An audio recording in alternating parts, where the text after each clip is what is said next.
Hi, this is George with The Art of Water, and I wanted to talk to you today a little bit about CO2 or not to CO2 in a nano tank. A couple of the things that I found out over the years is I've done a lot of uh, aquascaping and I've gotten into the CO2 thing as to whether or not it's a good idea. I found out that nano tanks, um, you can probably manage them without CO2. As you can see, everything's growing really well in this tank and there is no CO2 in here. Now I do of course have tanks that do not have livestock in them that are nano tanks other than just shrimp, um, that I do use CO2, and I do very small dosage of the CO2 because you really can mess up your water perimeters if you're not careful, and be really extremely careful with dialing it back. As you can see, some of the plants that are in here, they're doing really well. Got a couple down at the bottom here that are having a little bit of a hard time. I think we had a lighting issue here, changed the light out here recently. But things are starting to look pretty good. We're going to do a little bit more planting in this tank here over the next week or so. But this tank has not been CO2'd. It has been dosed a little bit. There are some fertilizing opportunities that I've had to do to get this tank to look as good as it does. And so with that, my recommendation is that if you do have a nano tank and you are trying to keep livestock in there in such a small environment, betta fish, whether they be any kind of small fish in a tank this size, you just got to be extremely careful. Your pHs can go all out of whack, and of course that can set a lot of things into motion and cause a lot of problems. So I don't really recommend it.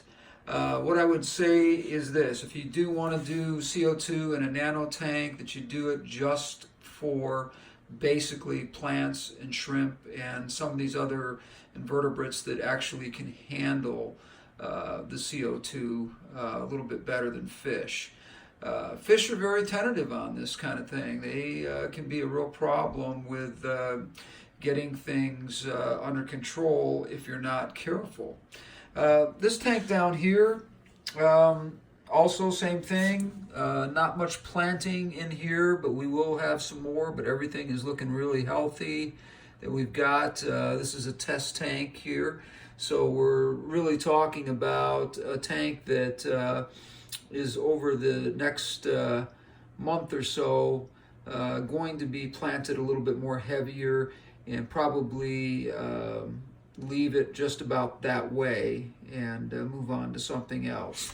Now, the tank in here, as we move along, in my guest bathroom, everything's growing amazing in here. No CO2 in this one. Everything is pretty natural. Just got some lava rocks, some good substrate in here, and one betta fish. No algae blooms in any of my tanks. If you keep enough good light and plants, then you will really have things under control pretty much. You got to do a lot of water changes though. Twice a week, 50% is what I recommend.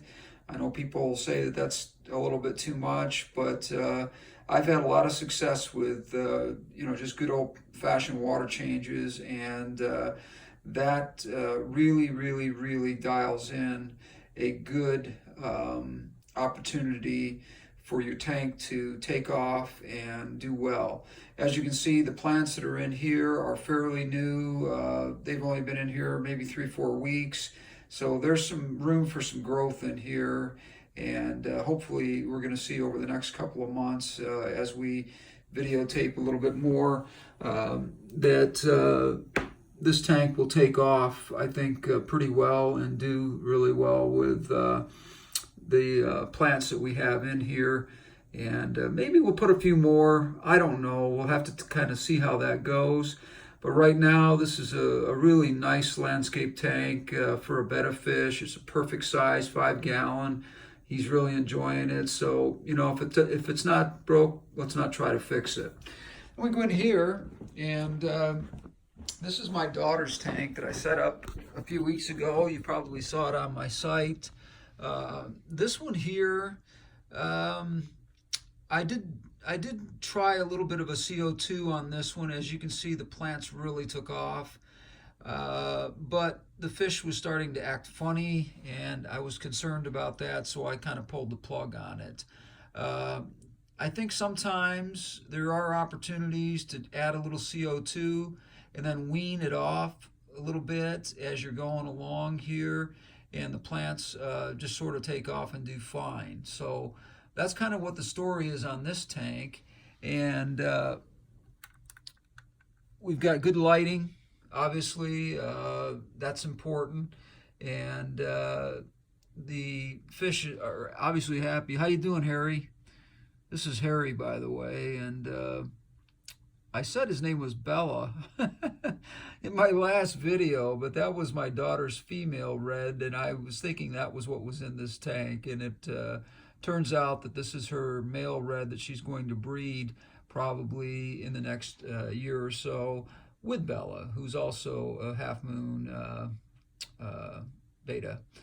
And anyway, I just wanted to talk to you a little bit about CO2 and being careful with it, because it really can be a problem if you don't know what you're doing, or if you're in a small environment such as this, and you really don't have an opportunity to act quickly. Something can get out of hand really fast, and you can really be in trouble really quickly. So in fact, in this tank here, I was concerned so much about the fish that I ended up pulling the CO2 on it and doing a 50% water change because my pH got out of whack, and there was a couple of the fish was just acting very lethargic and having some issues. But as you can see, things are back to normal.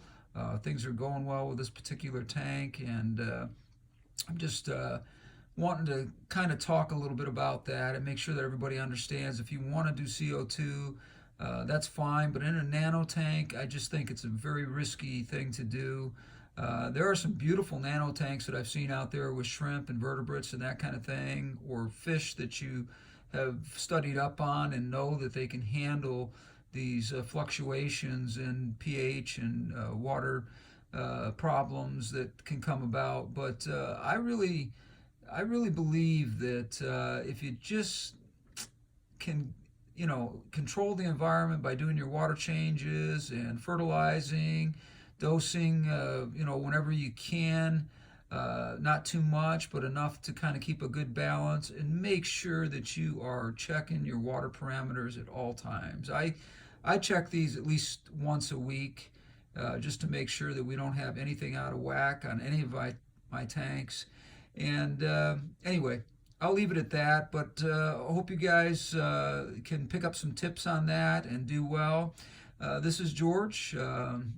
Water is art, and art is water. So have a good day, and if you have any questions or want to leave any comments, I'd be glad to talk to you about anything you want to ask. And if you think the tanks are nice, mention it in the comments below, and I would sure like to hear from you. Thank you.